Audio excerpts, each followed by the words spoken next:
तौर पर बेकाबू हो चुका है, मगर ऐसे में मौशी टीम के सरबरा वजीर खजाना मिफ्ताह इस्माइल मंजर से गायब हैं। आजम शहबाज शरीफ अपना और अपने बेटे हमजा शहबाज का ओहदा बचाने के लिए सियासी हिकमत अमली बनाने में मसरूफ हैं। अब 75 दिनों से स्टेट बैंक ऑफ पाकिस्तान का सरबराह तयनात नहीं हो सका। हुकूमत किसी भी तरह इस्तेहकाम लाने में नाकाम हो चुकी है, जिसकी वजह से मौजूदा दौरे हुकूमत में डॉलर की कीमत में 38 रुपए से जायद का इजाफा हो चुका है। जुनैरा, आपके ख्याल में जो सूरत हाल बन रही है, क्या हम खुदा न खास्ता श्रीलंका जैसे हालात की तरफ तो नहीं बढ़ रहे?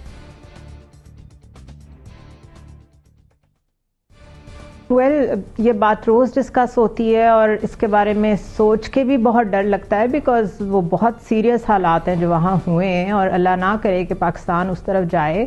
बट जो मूड है और जो पल्स है पॉलिटिशियंस की, और जितने वो सीरियस लग रहे हैं, और आज के ऑप्टिक्स जो पोस्चरिंग उन्होंने आज की है, हंस रहे हैं आपस में बैठ के, उसके बाद तो मुझे लगता है कि किसी को परवाह नहीं है। और अगर मैं एक बिल्कुल आम आदमी के पॉइंट ऑफ व्यू से बात करूं तो कोई तो है जिसको डॉलर महंगा होने का बहुत फ़ायदा हो रहा है। बिजनेसेस उनके तो एक्सपैंड कर रहे हैं, उनको तो फ़ायदे हो रहे हैं। यहाँ पे आपको पता है कॉरपोरेट्स किस तरह एक्ट करती हैं, किस तरीके से डील्स होती हैं।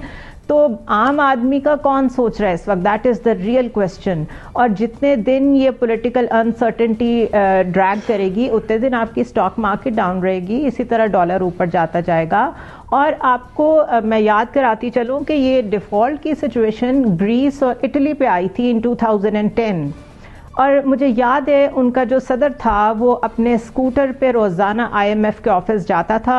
ही used to come back on the same day, 2-3 घंटे में अपनी गवर्नमेंट में बैठता था।